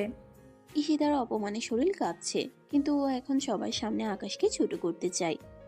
তোরা ঠিকই বলেছিস, আব্বা আসলে আবেগে পড়ে এই ঘটনা ঘটিয়েছেন। আমি কি আর সাত করে এই রাস্তার ছেলেকে বিয়ে করেছি? ও তো এই বাড়ির একটা টোকাই মাত্র। বাবা চেয়েছে তাই একটা সাইন করে দিয়েছি, ওর সাথে আমার কোনো সম্পর্ক নেই। আকাশ শান্তভাবে দাঁড়িয়েছিল, কিন্তু ঈশিতার কথা শুনে ওর চোখের দৃষ্টি একটু কঠিন হলো। সে হেসে বলল, ঠিকই তো বলেছেন বস, আমি তো আসবাবপত্রই। তবে মনে রাখবেন, দামি আসবাবপত্র কিন্তু ঘরের শোভা বাড়ায়, আর সস্তা মানুষ শুধু অন্যের গীবত গায়। শিলা আপা, আপনার মেকআপটা কিন্তু একটু ফেটে গেছে। আয়নায় গিয়ে নিজের আসল চেহারাটা দেখে নিন না একবার। আত্মীয় স্বজনরাও হাসাহাসি শুরু করলো। মোজাম্মেল সাহেব রাগে কাঁপছেন। ওনার নিজের মেয়ের মুখে এমন কথা তিনি আশা করেননি। থামো তোমরা, যারা আমার জামাইকে সম্মান করতে জানো না তারা এখনই এই বাড়ি থেকে বিদায় হও। ঈশিতা, তুমি কি পাগল হয়ে গেছিস? নিজের স্বামীকে সবার সামনে এভাবে অপমান করলি? আমি কোনো স্বামীকে চিনি না, ও একটা চাকর, আর ও আজীবন চাকরই থাকবে। আত্মীয়রা একে একে বিদায় নিল। পরিবেশটা বিষিয়ে গেল। গেস্টরা চলে যাওয়ার পর আকাশ মোজাম্মেল সাহেবের সামনে গিয়ে দাঁড়ালো। ওর মুখে সেই চিরচেনা হাসি নেই। কাজটা আপনার মেয়ে ভালো করলেন না আঙ্কেল। আপনার সম্মান বাঁচাতে আমি অনেক কিছু করতে পারি, কিন্তু আপনার মেয়ে যেভাবে নিজের আত্মসম্মান বিসর্জন দিয়ে অন্যদের সাথে তাল মিলালো সেটা মেনে নেওয়া কঠিন। যাই হোক, আমি একটু বাইরে যাচ্ছি। মোজাম্মেল সাহেব আকাশের হাত ধরে। বাবা আকাশ, রাগ করিস না, মেয়েটা অবুঝ, তুই ওকে একটু সময় দে। ঈশিতা, তুই যা করেছিস তার জন্য তোর লজ্জিত হওয়া উচিত। ঠিকই তো করেছি, ওর জায়গা ওকে বুঝিয়ে দিয়েছি। হীরা আর কাজ কি এক হয়? না না, আমি একদম ঠিক করেছি। ও নিজেকে বড় জামাই মনে করেছিল, এখন বুঝবে ঠেলা। রাত গভীর হয়েছে, পুরো বাড়ি নিঝুম। ঈশিতা ওর রুমে গিয়ে একা একা গজগজ করছে। ও ভাবছে আকাশ আজ আর রুমে আসবে না, কিন্তু কিছুক্ষণ পরেই দরজা খুলে আকাশ ঢুকলো। ওর চেহারা থমথমে। বেরো, রুম থেকে বেরো বলছি। কেন ঢুকেছিস এখানে? সবার সামনে অপমান করার পরেও তোর লজ্জা লাগে না? আকাশ দরজা লক করে দিয়ে বলে, বেরোবো কেন? আমরা এখন স্বামী স্ত্রী। বাড়ির লোক জানে আমি ভেতরে আছি। এখন বেরোলে লোকে কি বলবে? বলবে ঈশিতার বর বাসর রাতেই পালাচ্ছে। ঈশিতা বিছানা থেকে নেমে এসে বলে, কিসের স্বামী তুই? তোকে স্বামী মানি না আমি। তুই আমার ঘরের ময়লা পরিষ্কার করতিস, আজ আমার ঘরে শুবি? তোকে আমি সরাবো না, তোকে আমি জুতোর তলায় রাখবো। চাকর কোনোদিন বর হতে পারে না। আকাশ হেসে দিয়ে ওর খুব কাছে এগিয়ে এলো। চাকর বড় হলে কিন্তু সুবিধা অনেক বস। ঘর মোছাও হবে, আবার রোমান্সও হবে। আলাদা করে খরচ করতে হবে না। আপনার মেজাজটা কি এখনো ঠান্ডা হয়নি? ঈশিতা ধাক্কা দিয়ে সরাতে চাইল। একদম কাছে আসবি না, তুই আমার ঘৃণা পাওয়ারও যোগ্য নস। ঠিক তখনই হঠাৎ জানালার বাইরে একটা খটখট শব্দ হলো। ঈশিতা জানালার দিকে তাকাতেই দেখলো একটা সাদা ছায়া জানালার কাচের ওপাশে ভাসছে। ওটার মুখটা বিভৎস, চোখগুলো লাল হয়ে জ্বলছে। ঈশিতা ভয়ে আকাশ ছোঁয়া চিৎকার দিয়ে বলল, আহ, ভূত ভূত! আকাশ দেখ, ওটা কি?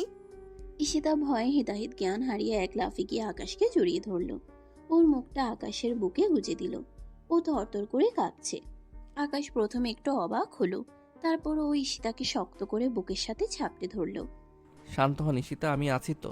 ভূত আপনাকে কিচ্ছু করতে পারবে না। বাঘিনী কি ভূতের ভয় কাঁদে? দেখুন আমি আপনাকে কত শক্ত করে ধরে আছি। ঈশিতা ভয়ে আকাশের শার্ট খামচে ধরল। আকাশের শরীরের উষ্ণতা ওর ভয়টাকে ধীরে ধীরে এক অদ্ভুত নেশায় পরিণত করেছে। আকাশের হাত যখন ঈশিতার পিঠের উপর দিয়ে নিচে নামলো, ঈশিতা এক মুহূর্তের জন্য শিউরে উঠল। ও জানতো ও ওকে ঘৃণা করে, কিন্তু এই বিপদে আকাশে ওর একমাত্র আশ্রয়। আকাশ ঈশিতার চিবুকটা আলতো করে উঁচিয়ে ধরল। ঈশিতার চোখে জল আর ভয়। আকাশ আর দেরি করলো না, ও নিচু হয়ে ঈশিতার ঠোঁটে নিজের ঠোঁট রাখলো। ঈশিতা প্রথমে একটু বাধা দিতে চাইল, কিন্তু পরক্ষণেই ও যেন এক মায়াবী কুয়াশায় তলিয়ে গেল। ও আকাশকে পাল্টা জড়িয়ে ধরল। এসিটা তখনও 18 ডিগ্রিতে চলছে, কিন্তু ঘরের ভেতরটা আগুনের মতো তপ্ত। আকাশ ঈশিতাকে পাজা কোলা করে তুলে নিয়ে বিছানায় শুয়ে দিল। ঈশিতার লেহেঙ্গার ওড়নাটা মেঝেতে লুটিয়ে পড়ল। আকাশের উন্মত্ত হাতগুলো ঈশিতার ফর্সা উন্মুক্ত পিঠে আর কোমরে হেলা করছে। ঈশিতা আকাশের গলার উপর দিয়ে হাত বুলিয়ে দিচ্ছে। ওর নখগুলো আকাশের পিঠে বসে যাচ্ছে। আকাশের গভীর চুমু আর উত্তপ্ত নিঃশ্বাস ঈশিতার গলার খাজে এক মাতাল করা শিহরণ জাগাচ্ছে। ঈশিতা যেন সব ভুলে গেল, কে চাকর কে বস, সব ধুলোয় মিশে গেল। আকাশের পেশিবহুল শরীর যখন ঈশিতার কামনীয় শরীরের উপর চেপে বসলো, ঈশিতা এক দীর্ঘ নিঃশ্বাস ফেলে চোখ পুছল। ওর শরীরের প্রতিটি রক্তকণিকা যেন আজ আকাশের স্পর্শের জন্য হাহাকার করছিল। আকাশের ঠোঁট যখন ঈশিতার শরীরের প্রতিটি ভাঁজে নিজের চিহ্ন এঁকে দিচ্ছিল, ঈশিতা যন্ত্রণায় আর সুখে আর্তনাদ করে উঠল। সারা রাত চলল এই নিষিদ্ধ প্রেমের উৎসব। ঘৃণাগুলো পুড়ে ছাই হয়ে ঝরল বিছানায়। নিস্তব্ধ রাত সাক্ষী হয়ে রইল দুই অসম মানুষের পূর্ণ মিলনের।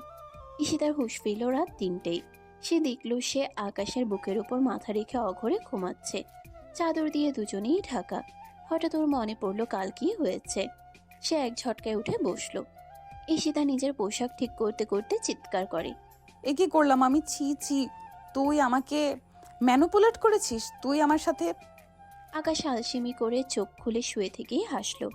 ও মা, এখন তো দেখি ভোল পাল্টে গেল। রাতে তো আপনি আমাকে টেনে ধরেছিলেন, আমার হ্যান্ডসাম চেহারা দেখে লোভ সামলাতে পারছিলেন না মনে হয়। আমাকে তো প্রায় ধর্ষণই করে ফেলেছিলেন বস। এখন বলেন ম্যানিপুলেট? ইয়ার কি হচ্ছে? হ্যাঁ। ঈশিতার আগে আগুন হয়ে একটা বালিশ ছুঁড়ে মেরে বলে, মুখ বন্ধ কর শয়তান, তুই সুযোগ সন্ধানী। তুই এক্ষুনি আমার রুম থেকে বেরো, তোকে আমি আর এক মুহূর্ত সহ্য করতে পারছি না। বেরো বলছি। ঈশিতা আকাশকে ধাক্কা দিয়ে রুম থেকে বের করে দিয়ে ধরাম করে দরজা বন্ধ করে দিল। আকাশ দরজার ওপাশে দাঁড়িয়ে হাহা করে হাসতে লাগলো। ঠিক তখনই ঈশিতার ছোট বোন অন্তরা সিঁড়ি দিয়ে উকি দিল। ও আকাশের কাছে এসে হাই ফাইভ দিল। কি দিলা ভাই, প্ল্যান সাকসেস। ওই জানালার ভূতটা কিন্তু আমি আর মিতু আপু মিলে সাজিয়েছিলাম। আপু তো ভূতের ভয়ে আপনার ওপর ঝাঁপিয়ে পড়েছে নিশ্চয়। তোরা আজ তো একটা শয়তান, তবে তোর আপু কিন্তু আসলে খুব নরম। ওপরের খোলসটা ভাঙতে আরও কয়েকটা ভূত লাগবে মনে হয়। যা এখন পালা, তোর আপু দেখলে তোকে জ্যান্ত খাবে। ঈশিতা রুমের ভিতরে পায়চারি করছে। ওর মাথায় শুধু আকাশের সাথে কাটানো রাতের সেই মুহূর্তটুকু ঘুরছে। সে ভাবলো একটু ঘুমোবে, কিন্তু ঘুমোলেই সে আকাশকে স্বপ্নে দেখছে আকাশ এক বিশাল প্রাসাদের রাজা, আর সে ওর দাসী হয়ে পা টিপে দিচ্ছে। আবার দেখছে আকাশ ওকে কোলে করে বৃষ্টির মধ্যে নাচছে। ঈশিতা স্বপ্নেই চিৎকার করে উঠল, না। হঠাৎ বাইরে আবার সে খসখস আওয়াজ আর পেঁচার ডাক শোনা গেল। ঈশিতা ভয়ে কুঁকড়ে গেল। ওর মনে হলো দরজাটা কেউ খামচাচ্ছে। ঈশিতা ভয়ে কাপা গলায় দরজার কাছে গিয়ে বলল, আকাশ, আকাশ, তুই কি ওখানে? আকাশ বাইরে থেকে মেঝেতে শুয়েই হাই দিল। আছি বস, তবে আমি তো এখন বের করা আসামি, আমি কেন ভেতরে আসব? ওখানেই ভূতের সাথে আড্ডা দিন। আকাশ বাইরে থেকে মেঝেতে শুয়েই হাই তুলে। ঈশিতা দরজা একটু ফাঁক করে বলে, প্লিজ ভেতরে আয়, অনেক আওয়াজ হচ্ছে, আমি একা থাকতে পারছি না। আসবো, কিন্তু আমার কন্ডিশন আছে। ভেতরে আসলে কিন্তু আবার রোমান্স হবে। আর হ্যাঁ, ঢোকার আগে আমাকে একটা মিষ্টি করে চুমু দিতে হবে। রাজি? তোর এত বড় সাহস, আমি মরে গেলেও তোকে চুমা দেব না। তুই ওখানেই পচে মর। ঠিক তখনই আবার একটা বিকট আওয়াজ হলো। ঈশিতা আর এক মুহূর্তও দেরি করলো না, দরজাটা হাট করে খুলে আকাশকে এক প্রকার টেনে ভেতরে নিয়ে এলো। ঈশিতা বিরক্ত হয়ে আকাশের গালটা টেনে ধরে 1 সেকেন্ডের জন্য একটা কড়া চুমু খেলো। এই নে, এবার খুশি? শয়তান লাঠিয়াল, যা কোনায় গিয়ে শো। আকাশ গালে হাত দিয়ে অবাক হয়ে বলে, বাহ, বাঘিনী তো দেখি এখন শিকার দিতেও শিখে গেছে। তবে চুমুটা কিন্তু খুব একটা ভালো হয়নি, লবণ কম ছিল মনে হয়। ঈশিতা আকাশকে জড়িয়ে ধরে খাটে বসে পড়ে। তুই কি থামবি? ওই দেখ জানালাটা নড়ছে। ঈশিতা আকাশকে জড়িয়ে ধরে খাটে বসে পড়ে। আকাশ ঈশিতাকে নিজের সাথে মিশিয়ে নিয়ে হেসে বলে, ওটা তো বাতাস ঈশিতা, ভূত না। আপনার মনের ভেতর যে প্রেম জেগেছে ওটা তারই আওয়াজ। চুপ করে ঘুমান এখন, আমি আছি তো। সারা রাত ঈশিতা আকাশকে শক্ত করে জড়িয়ে ধরে রইল। সকালের রোদে চৌধুরী ভিলার বাগানটা চিকচিক করছে, কিন্তু ঈশিতা চৌধুরী মেজাজটা আজ খই ভাজার মতো ফুটছে। কাল রাতে সেই ভুতুরে কাণ্ড আর আকাশের বুকে রোম, সবকিছু মনে পড়তেই ওর নিজের উপর নিজের ঘেন্না লাগছে। আয়নার সামনে দাঁড়িয়ে সে নিজের ঠোঁট খামড়ে ধরল। কেন সে ওই ছোট লোকটার এত কাছে গেল? কেন ও বাধা দিল না? ঈশিতা ঝড়ের বেগে ঘর থেকে বেরিয়ে নিচে নেমে এলো। দেখলো আকাশ ড্রয়িং রুমের সোফায় পা তুলে বসে আয়েশ করে চা খাচ্ছে আর খবরের কাগজ পড়ছে। এই, তোর সাহস তো কম না? তুই এখনো এখানে নবাবের মতো বসে আছিস? ভুলে গেছিস তুই কে? আজ আমার কলেজের সেই বান্ধবীরা লাঞ্চে আসবে। যা এক্ষুনি রান্নাঘরে ঢোক, ঘর দোর সাফ কর। আর শোন, খাবার যদি এক ফোঁটাও এদিক সেদিক হয় তবে তোকে আজ আমি বাড়ির ড্রেনে চুবিয়ে রাখবো। আকাশ কাগজটা নামিয়ে দাঁত বের করে হাসলো। ওরে বাবারে, মালকিন তো দেখি আজ একদম রণচণ্ডী মূর্তি ধরেছেন। তা বাসর রাতে সেই মিষ্টি চুমুটার রেশ কি সকালেই শেষ হয়ে গেল? চা খাবেন এক কাপ? আপনার মাথাটা বড্ড গরম। ঈশিতার আগে ব্যাগ ছুঁড়ে মেরে বলে, মুখ সামলা, ওটা ছিল একটা ভুল, তুই ওটার সুযোগ নিয়েছিস। যা বলছি কাজ কর, রান্নাঘরে যা।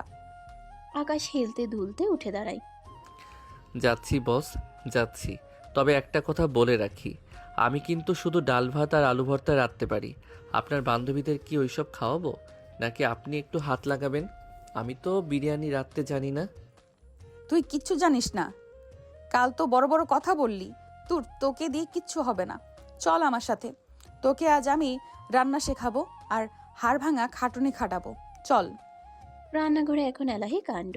ঈশিতা অ্যাপ্রন পরে আটা মাখছে জালি কাবাবের জন্য, আর আকাশ পাশে দাঁড়িয়ে আলসেমি করে পেঁয়াজ কাটছে। আকাশ ইচ্ছে করেই পেঁয়াজগুলো বড় বড় করে কাটছে যাতে ঈশিতা রেগে যায়। তুই কি পেঁয়াজ কাটছিস নাকি তলোয়ার চালাচ্ছিস? ছোট করে কাট, আর এই আটার গামলাটা ধর। আকাশ গামলাটা ধরতে গিয়ে ইচ্ছে করে ঈশিতার হাতে একটা ধাক্কা দিল। ও সরি, হাতটা ফসকে গেল। ধাক্কা লাগার সাথে সাথে ঈশিতার হাতের পুরো আটা ছিটকেও নিজের মুখে, চুলে আর গায়ে মাখামাখি হয়ে গেল। ঈশিতাকে এখন দেখতে আস্ত একটা সাদা ভূতের মতো লাগছে। সে চোখ পিটপিট করে আকাশের দিকে তাকালো। আকাশ, তুই এটা কি করলি? আমার নতুন টপসটা নষ্ট হয়ে গেল। উফ, আমি তোকে খুন করব। বস, আপনাকে তো এখন একদম আটা কুমড়ো লাগছে। দাঁড়ান, আমি পরিষ্কার করে দিচ্ছি। আকাশ হাসতে হাসতে ঈশিতার কাছে এগিয়ে এলো। ওর গামছাটা দিয়ে ঈশিতার গালের আটাগুলো মুছতে শুরু করলো। কিন্তু মুছতে মুছতে আকাশের হাতের স্পর্শ ঈশিতার নরম গালে লাগতেই দুজনের মধ্যে এক নীরবতা নেমে এলো। আকাশ হুট করে ঈশিতার কোমর জড়িয়ে ধরে ওকে কিচেন স্ল্যাবের উপর বসিয়ে দিল। ঈশিতা শিউরে উঠল। আকাশের হাত এখন ঈশিতার কোমরের উপর। ও ধীরে ধীরে ঈশিতার পিঠের উপর দিয়ে হাত বুলিয়ে উপরে নিয়ে এলো। ঈশিতার উন্মুক্ত ঘাড়ের কাছে আকাশের তপ্ত নিঃশ্বাস লাগছে। আটা তো পরিষ্কার হয়ে যাবে ঈশিতা, কিন্তু আপনার চোখের এই ভয় আর টান কি পরিষ্কার হবে? আপনি মুখে যতই ঘৃণা দেখান না কেন, আপনার শরীর তো আমার স্পর্শ পেলেই কাঁপতে থাকে। ঈশিতা অসহায়ের মতো আকাশের পাঞ্জাবি হামচে ধরে। ছাড় আকাশ, কেউ দেখে ফেলবে। তুই কি পাগল হয়ে গেছিস? আকাশ ঈশিতার কানের লতিতে ছোট একটা কামড় দিয়ে বলে, আমি তো আপনার রূপেই পাগল বস। কাজের ছেলে হলেও তো আমি আপনার মনটা পড়তে পারি। এরপর কিছুক্ষণ রান্নাঘরে চলল এক নিবিড় রোম্যান্স। ঈশিতা নিজেকে সামলাতে পারছিল না। ওর মনে হচ্ছিল সে আগুনের খুব কাছে চলে গেছে। হঠাৎ ও আকাশকে ধাক্কা দিয়ে সরিয়ে দিল এবং রান্নাঘর থেকে দৌড়ে পালালো। নিজের রুমে গিয়ে দরজা বন্ধ করে সে হাঁপাতে লাগলো। ঈশিতা আয়নার সামনে দাঁড়িয়ে নিজের সাথে কথা বলছে। এসব কি হচ্ছে আমার সাথে? কেন আমি বারবার ওর কাছে নিজেকে সঁপে দিচ্ছি? ও তো একটা সাধারণ চাকর, সবার সামনে ওকে অপমান করি, অথচ আড়ালে ও স্পর্শ করলে আমি গলে যাই। না, এটা হতে পারে না। দুপুরে ঈশিতার বান্ধবীরা শিলা, রুহি আর নিপুণ চলে এলো। বাড়ির বড়রা কেউ নেই। ঈশিতার বাবা মা আর বোন অন্তরার কলেজের এডমিটের জন্য বাইরে গেছে। বাড়িতে এখন ঈশিতা আর আকাশ ডাইনিং টেবিলে বসেই আছে। সবাই আছে। আকাশ এখন সাদা ইউনিফর্ম পরে খাবার সার্ভ করছে। ঈশিতা চাচ্ছে সবার সামনে আকাশকে একদম ছোট করে দিতে। এই আকাশ, এই ঝোলটা শিলার প্লেটে দে, আর দেখিস যেন হাতে না লাগে। তোকে কতবার বলেছি পরিষ্কার থাকতে, তোর এই নোংরা হাত দেখলে তো খাবার রুচিই চলে যায়। সত্যি ঈশিতা, তোর এই বর তো দেখি এখনো ওয়েটারের কাজই করছে। আঙ্কেল তোকে এই পোলার লগাই ঝোলালো কিভাবে? তোর তো লেভেলেই নয়। শিলা আকাশের পায়ে একটা ল্যাং মেরে বলে, এই ছেলে, এদিকে আয়। আমার গ্লাসে পানি ঢাল, আর শোন, মাথা নিচু করে সার্ভ করবি। তুই তো এবারের বড় জামাই না, বড় গোলাম। ম্যাডাম, মাথা নিচু করে তো তারাই চলে যাদের নিজের কোনো পরিচয় নেই। আমি তো আপনার গ্লাসে পানি ঢালছি কারণ আপনি তৃষ্ণার্ত, আর তৃষ্ণার্ত মানুষকে পানি দেওয়া তো সোয়াবের কাজ। তা ম্যাডাম, আপনার বুদ্ধি কি এখনো ড্রেনেই পড়ে আছে? ঈশিতা, দেখ তোর চাকর কত মুখে মুখে কথা বলে। ঠিক তখনই শিলা একটা শয়তানি বুদ্ধি করলো। সে ইচ্ছে করে একটা ডাল ভর্তি চামচ ঈশিতার গায়ের উপর ফেলে দিল, তারপর ভং ধরে। ও মা, সরি ঈশিতা, ওই আকাশটার গায়ে ধাক্কা লেগে আমার হাত নড়ে গেছে। সব দোষ ওই ছোট লোকটার। ঈশিতা নিজের দামি পোশাক নষ্ট হতে দেখে রাগে হিতাহিত জ্ঞান হারিয়ে ফেলল। সে ডাল ছিটকানোর জন্য আকাশকেই দায়ী করলো। আকাশ, তুই কি অন্ধ? তুই কেন শিলার পাশে দাঁড়ালি? তোকে আজ আমি মেরেই ফেলবো। ঈশিতা সজোরে একটা চড় মারলো আকাশের গালে। ড্রয়িং রুমে পিনপত নীরবতা। আকাশ গালে হাত দিয়ে দাঁড়িয়ে রইল, ওর চোখে এক অদ্ভুত কষ্ট। ঈশিতা থামলো না। সে নিজের পা থেকে জুতো খুলে আকাশকে 2-3 বার মারলো। এক্ষুনি এই মেঝের ডাল সাফ কর, সবার সামনে কান ধরে ক্ষমা চা। তুই এবারের আবর্জনা, বুঝলি? জামাই না। আকাশ একদম শান্ত হয়ে গেল। ও কিছু বলতে চাইলো, কিন্তু ঈশিতার ঘৃণার তেজ দেখেও থেমে গেল। ও মাথা নিচু করে ঘর মুছতে শুরু করলো। ঠিক আছে, বস।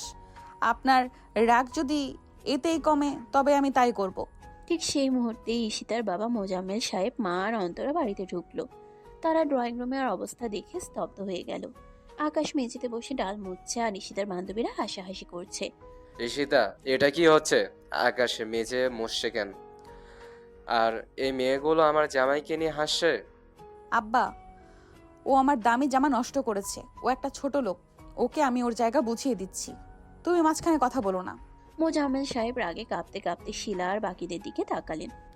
তোমরা আমার বাড়ি থেকে এখনই বেরিয়ে যাও। Get out. আমার জামাইকে অপমান করার অধিকারে তোমাদেরকে দিয়েছে। আঙ্কেল, আমরা তো ঈশিতার বান্ধবী, আর এই মালিটার জন্য আপনি আমাদের অপমান করছেন? হ্যাঁ, করছি। আকাশ আমার ছেলে। ও যদি মালি হয় তবে আমি মালির বাবা। বেরিয়ে যাও তোমরা। বান্ধবীরা অপমানিত হয়ে গজগজ করতে করতে চলে গেল। ঈশিতা তখনও দাঁড়িয়ে ফুঁসছে। বাবা, তুমি একটা সামান্য চাকরের জন্য আমার বান্ধবীদের সাথে এমন করলে? তুমি জানো ওরা সমাজে কত নামি দামি? তুমি এই হীন লোকটার মায়া পড়েছো নাকি? মোজাম্মেল সাহেব ঈশিতার সামনে গিয়ে ওর দিকে স্থির চোখে তাকালেন। হিনকে সেটা আজ সম্মান দেখলো ঈশিতা। তুই একটা হীরা হারিয়ে একটা কাঁচের পিছনে দৌড়াচ্ছিস। আকাশ, তুই ওপরে যা বাবা, কাজটা কাল করিস। আকাশ কোনো কথা না বলে উপরে চলে গেল। ওর চোখে জল ছিল না, ছিল একরাশ অবজ্ঞা। রাত তখন 11টা। ঈশিতা রুমে বসে একা একা ভাবছে। ওর মনটা একটু খচখচ করছে। ও কি বেশি করে ফেললো? কিন্তু ও তো ঠিকই করেছে। আকাশ ওর স্বামী হলেও ও তো আসলে মালি। আকাশ রুমে ঢুকলো। ওর গালে চড়ের দাগটা তখনও বসে আছে। ও কোনো কথা না বলে মেঝেতে চাদর বিছিয়ে শুয়ে পড়ল। কি? এখন খুব কষ্ট হচ্ছে? বড় সাহেবের মায়া পেয়ে কি নিজেকে ভিআইপি মনে হচ্ছে? আকাশ শুয়ে থেকে নিচু স্বরে বলল, কষ্ট চড়ে হয় না ঈশিতা, কষ্ট হয় যখন নিজের মানুষ অন্যের সামনে জুতো দিয়ে মারে। যান গিয়ে ঘুমান, আপনার কাজ তো আপনি করেছেন। ঈশিতা ঘুমানোর চেষ্টা করলো, কিন্তু চোখের পাতা এক করলেই ওর স্বপ্নে সে রান্নাঘরের দৃশ্য ভেসে আসছে। ও দেখছে আকাশ ওর গালে হাত দিয়ে বলছে, আমি তো আপনার রূপেই পাগল।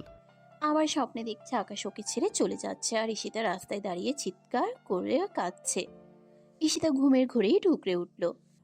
আকাশ, যাস না প্লিজ। বাইরে থেকে হঠাৎ একটা বিড়ালের ডাক বা ভূতের গোঙানি শব্দ এলো। ঈশিতা ধরফর করে উঠে বসলো। সারা রুম অন্ধকার। আকাশ, আকাশ জেগে আছিস? বাইরে আওয়াজ হচ্ছে, ওটা কি ভূত? আকাশ বাইরে থেকে কোনো উত্তর দিল না। সে মনে হয় ঘুমিয়ে পড়েছে বা রাগ করে আছে। ঈশিতা পাগলের মতো দরজা খুলে ড্রয়িং রুমে চলে এলো। আকাশ প্লিজ ভেতরে আয়, আমি ভয় পাচ্ছি, জানলা নড়ছে। আকাশ সোফায় শুয়েছিল। চোখ খুলে দেখলো ঈশিতা ভয়ে কাঁপছে। সে মজা করার সুযোগ ছাড়ল না। ও মা, এখন তো বাঘিনী বিড়াল হয়ে গেল, কেন আসবো? জুতো পেটা খাওয়ার জন্য নাকি আবার চর মারবেন? আপনি তো বলেছিলেন আমি এই ঘরের যোগ্য না, ওখানেই থাকুন একা। ঈশিতা অসহায়ের মতো আকাশের হাত ধরে। না আকাশ, আমি আমি ভুল করেছি, প্লিজ ভেতরে আয়, ওইদিকে আওয়াজ হচ্ছে। আসবো, তবে কন্ডিশন আছে। এবারের কিস্তি একটু ভারী, ঢোকার আগে আমাকে একটা কড়া চুমু দিতে হবে আর বলতে হবে আকাশ তুমি আমার স্বামী, রাজি? ঈশিতার রাগে আর অপমানে মুখ লাল করে ফেলল। তুই তুই সুযোগ নিচ্ছিস?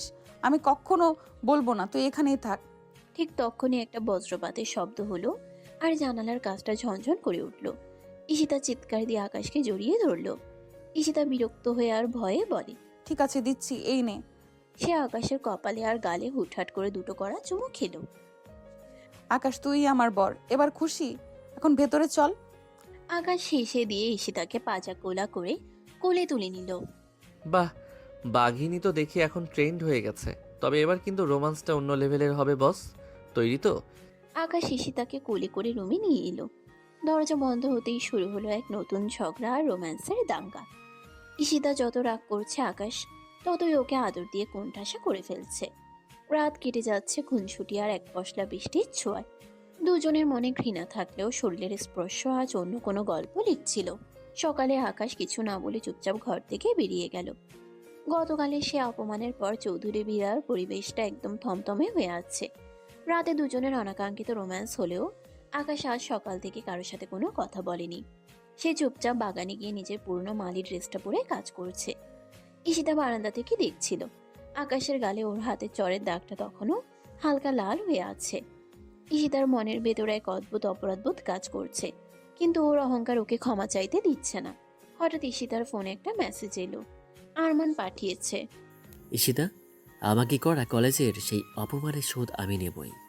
তোকে তুলে নিয়ে যাবো আজ, দেখি তোর এই চাকর বর তোকে কিভাবে বাঁচাই। ঈশিতা মেসেজটা দেখে হো হো করে হেসে উঠল। সে ভাবলো আরমান ভয় দেখাচ্ছে। এদিকে আকাশের সাথে করা ব্যবহারের জন্য তার কিছু ভালো লাগছিল না।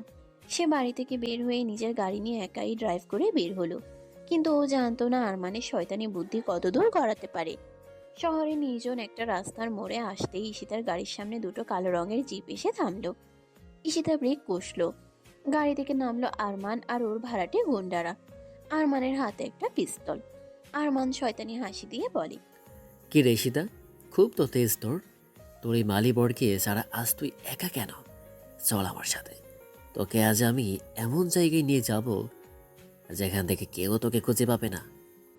আরমান তুই তুই এটা কি করছিস? ছেড়ে দে আমাকে, পুলিশ ডাকবো আমি। আরমান ঈশিতার চুল ধরে হ্যাচকা টান দিয়ে বলে, পুলিশ? পুলিশ আসার আগেই তুই শেষ হয়ে যাবে।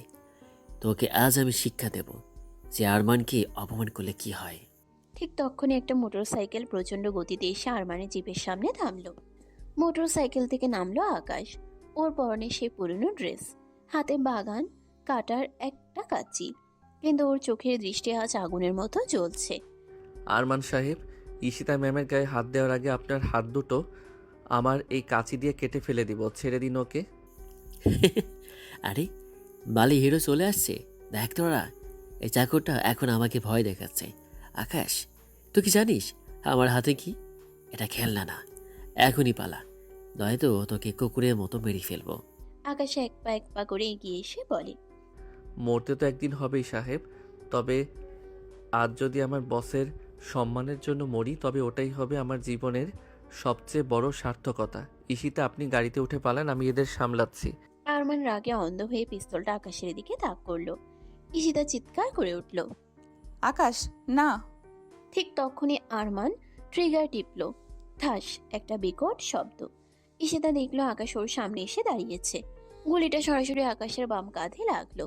রক্তে ভিজে গেল ওর পুরনো গেঞ্জিটা। আকাশ যন্ত্রণায় একটু কুকড়ে গেল ঠিকই, কিন্তু ও মাটিতে পড়লো না। সে আহত বাঘের মতো গর্জন দিয়ে আরমানের উপর ঝাঁপিয়ে পড়লো। ওর হাতের কাঁচিটা দিয়ে আরমানের হাতে এক কোপ দিল।